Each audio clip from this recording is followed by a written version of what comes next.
বিক্ষোভ মিছিল ও অবস্থান কর্মসূচি পালন করছেন বিপ্লবী ছাত্র জনতা। এ বিষয়ে বিস্তারিত তথ্য জানাতে কুমিল্লার জেলা প্রশাসকের কার্যালয়ের সামনে থেকে যুক্ত আছেন সহকর্মী মাসুদ আলম ও নোয়াখালী থেকে যুক্ত আছেন সহকর্মী নাসিম শুভ। শুরুতেই নোয়াখালীতে যাব নাসিম শুভর কাছে। শুভ, জানাবেন ছাত্র জনতার দাবির বিষয়ে কি কি তথ্য রয়েছে?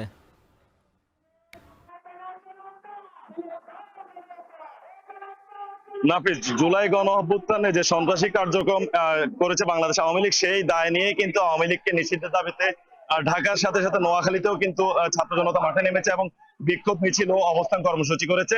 আজ দুপুর 3টার পরে কিন্তু নোয়াখালীর সর্বস্তরের ছাত্র জনতা কিন্তু নোয়াখালী সুপার মার্কেটের সামনে থেকে একটি বিক্ষোভ মিছিল বের করে। মিছিলটি কিন্তু শহরের গুরুত্বপূর্ণ যে সকল সড়ক রয়েছে সেগুলো প্রদক্ষিণ শেষে নোয়াখালী জেলা স্কুলের সামনে এসে কিন্তু এখন অবস্থান নিয়েছে। তাদের এই ছাত্র জনতার বিক্ষোভ মিছিলে কিন্তু বিভিন্ন যে রাজনৈতিক দলগুলো রয়েছে, ফ্যাসিবাদ বিরোধী যে ঐক্য রয়েছে, সবাই কিন্তু সমর্থন জানিয়েছে। এই অবস্থান কর্মসূচিতে কিন্তু ইতিমধ্যে সমর্থন জানিয়েছে বাংলাদেশের জামাতে ইসলামী, বাংলাদেশ ইসলামী ছাত্র শিবির, হেফাজতে ইসলাম বাংলাদেশ, গণ অধিকার পরিষদ, যুব অধিকার পরিষদ, বৈষম্য বিরোধী ছাত্র আন্দোলন, জাতীয় নাগরিক পার্টি, জাস্টিস ফর জুলাই সহ যে সকল ফ্যাসিবাদ বিরোধী সংগঠন সবাই কিন্তু সমর্থন জানিয়েছে। তারা বলছে জুলাই গণ অভ্যুত্থানের দৃশ্যমান প্রমাণ থাকার পরও আসলে অন্তর্বর্তীকালীন সরকার আওয়ামী লীগকে যে নিষিদ্ধ করছে না, সেটি অনেকটা জুলাই অভ্যুত্থানে যে সকল শহীদ হয়েছেন তাদের রক্তের সাথে বেইমানি শামিল, এবং সেই রক্তের দাগ না মোছাতেই কিন্তু আবারও তারা মাঠে নামতে হবে, এমনটি কিন্তু তারা প্রত্যাশা করেননি বলে তারা জানিয়েছেন। তারা জানাচ্ছেন অবিলম্বে অতি দ্রুত সত্বর আওয়ামী লীগকে এই বাংলার মাটিতে রাজনৈতিক দল হিসেবে নিষিদ্ধ করতে হবে এবং সন্ত্রাসী সংগঠন হিসেবে তাদেরকে স্বীকৃতি দিতে হবে। এবং পাশাপাশি নোয়াখালীতে তারা জানিয়েছেন যদি সরকার অতি দ্রুত এই দাবি মেনে না নেয় তাহলে কিন্তু তাদের এই অবস্থান কর্মসূচি সেটি লাগাতার চলতে থাকবে।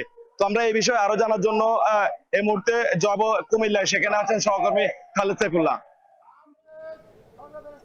বাদ জুমায় কুমিল্লার বিভিন্ন জায়গায় অবস্থান নিয়েছিল বিভিন্ন ছাত্র সংগঠন থেকে শুরু করে বিভিন্ন রাজনৈতিক সংগঠনগুলো। এরপরে কিন্তু তারা এই কুমিল্লা জেলা প্রশাসক কার্যালয়ে এসে এখন গণজমায়েতে অংশগ্রহণ করেছেন। এখানে মূলত হচ্ছে যে আওয়ামী লীগ এবং আওয়ামী লীগের যে রাজনৈতিক কার্যক্রম সেটি নিষিদ্ধ করা, একই সঙ্গে তাদের যে কার্যকলাপ ছিল গত 17 বছর বিভিন্ন সন্ত্রাসী কর্মকাণ্ড, একই সঙ্গে যে ফেসিবাদী আচরণ, সে কারণেই মূলত তাদেরকে আসলে নিষিদ্ধের দাবি তুলে এখানে বিক্ষোভ সমাবেশ করা হচ্ছে।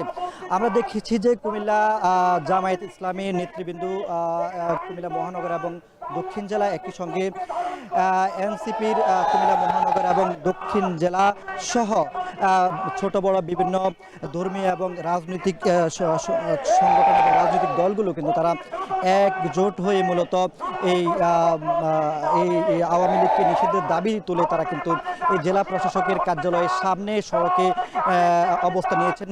আর তারা মূলত কুমিল্লা পূর্বালী চত্বর থেকে মূলত জমায়েত হয়ে সেখান থেকে বিক্ষোভ মিছিল নিয়ে কিন্তু তারা এখানে এসেছেন।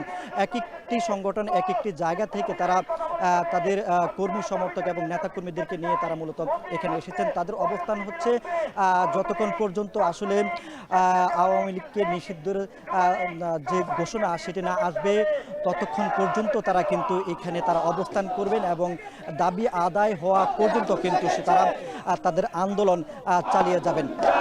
তো আমরা এখানকার যারা নেতাকর্মী রয়েছেন বিভিন্ন রাজনৈতিক দল এবং ছাত্র সংগঠনগুলোর, তাদের সঙ্গে কথা বলেছি। তারা বলছেন যে গত 17 বছর যে ফেসিবাদী আচরণ করেছিল আওয়ামী লীগ এবং তাদের যে অঙ্গ সংগঠনগুলো, তাদের বিচার হওয়া প্রয়োজন।